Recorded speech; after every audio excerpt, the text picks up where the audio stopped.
Hey guys, so if you've been on the Nespresso website or app recently, you'll have noticed that the Reviving Origins have returned, haven't they? And this time there's a new organic one, the Congo edition, which I'm really interested to try actually. It sounds really nice. It's got, let's have a look on the back. Well, before we do that, I'll just show you, they've also re-released the Colombia. This is the Vertuo version, the Uganda and the Zimbabwe. Now they're available in both. These are actually what I have left from last year, you know, believe it or not. I still have a few pods left. And I will say that last year, the Colombia especially, compared to the original Colombia on Vertuo, was really nice. It was a lot more fruity, a lot more vibrant. So I could recommend giving that one a try this year. Hopefully it will taste just as good. But we'll get rid of those for now. The Congo one in Vertuo is a mug-sized coffee. And in original, it's espresso or lungo. It can be poured as both. Let's have a look at the description on the back. So it says, the rain-rich volcanic soils along the Kivu lake shores of eastern Congo are ideal Arabica terroir. Never heard that word before.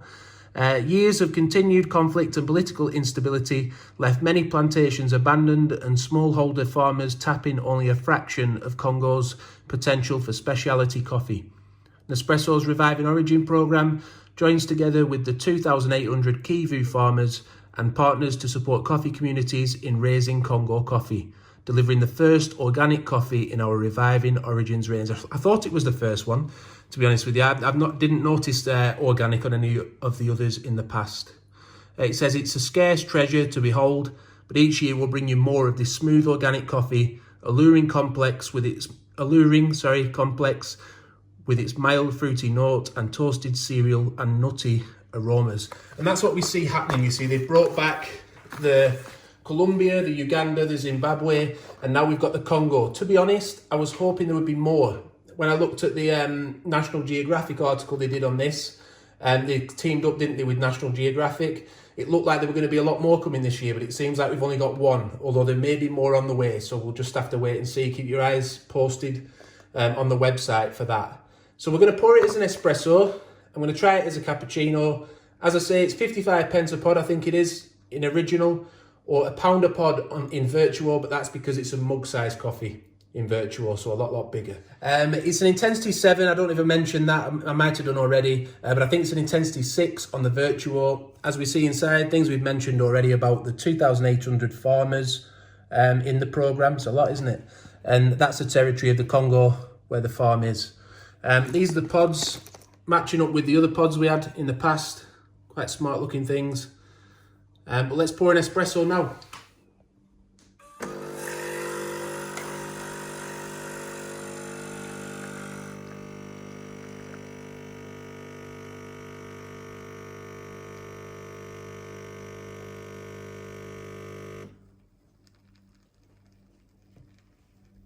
Got to be honest, I don't know how you feel. As soon as I saw that starting to pour, I thought it looked really rich and creamy.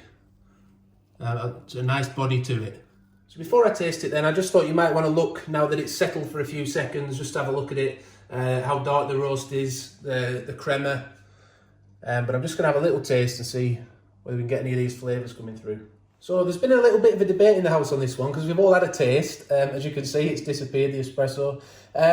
Now, on the packet, like we said, it says fruity. Now, I did get a bit of fruitiness coming through initially, and then afterwards you get that roasted bitter edge. I didn't find it that unpleasant, but then as soon as my wife tasted it, you felt differently, didn't you?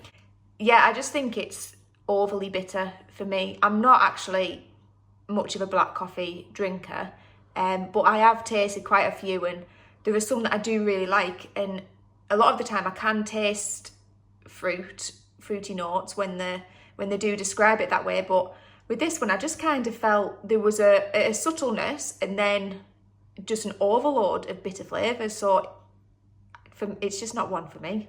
I was saying it reminded me a little bit of the Pike Place. I don't know if you've had that, the Starbucks Pike Place, where it has those toasted notes to it, and I think that's what comes through on this afterwards. You get these toasted, slightly like roasted bitter. It's actually listed as a 3 for bitterness on the Nespresso website, but it could easily be a 4, I think, and the roastiness is listed as 4. So there is it describes it as mild fruitiness, and I got that at first, but then afterwards it does hit you with the bitter and roasted notes, doesn't it? What I would say though, I think because it's quite strong with the bitter notes, I will probably like it with milk. I think because it'll have a good kick to it. Yeah. And the milk will probably just calm it down. And as we drink mostly that anyway, hopefully that'll work for us. Because it is earthy as well, isn't it? You can get an earthy element to it. So what we'll do now, we'll pour it as a lungo just to try it, and then we'll try it with milk as well.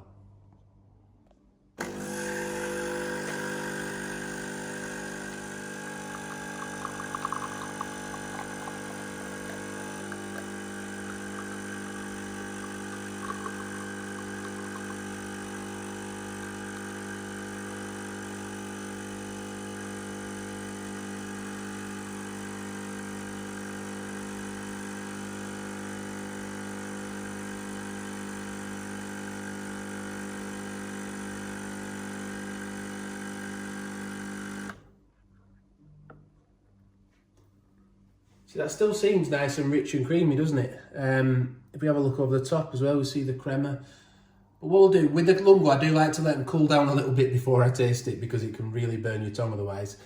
So we'll let it cool down a little bit now, have a taste and come back. Right, so we've had a taste of it as a lungo now. I've got to say, it's a lot more balanced, which when I first read the description and then tasted it as an espresso and it said that it was balanced, I was a bit confused because I did think it comes through as fruity, but then it really does have quite a firm hit of roastiness and bitterness.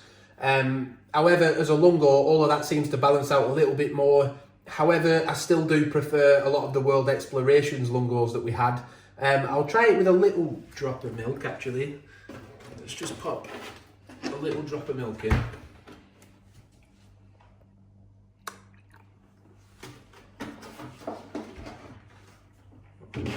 Just see how that fares.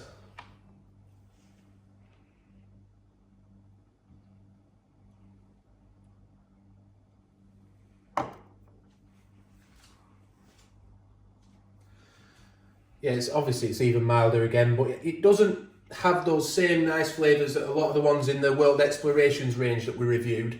Do check that video out. That they each seem to have their own characteristic.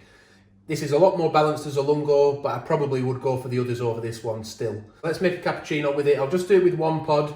Even though I like a double latte, that's my drink of choice. I think a lot of people will want to use one pod, won't they, in a cappuccino. So I'll try it like that and we'll see how it tastes.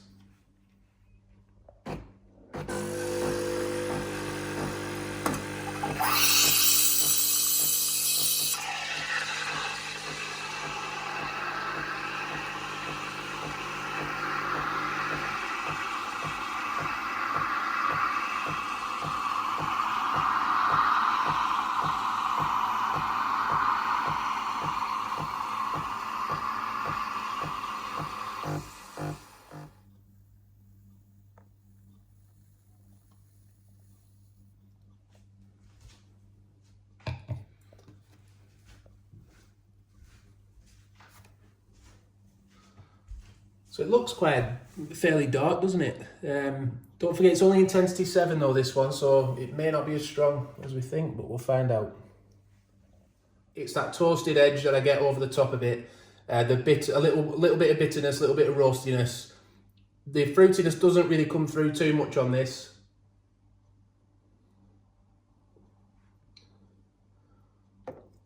It's fairly creamy, but that could just be, you know, the Creatista milk.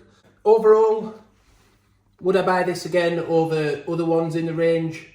Other favourite coffees of mine? I probably wouldn't. I don't think there's anything that really stands out as something I'd want to buy over other things I've tried.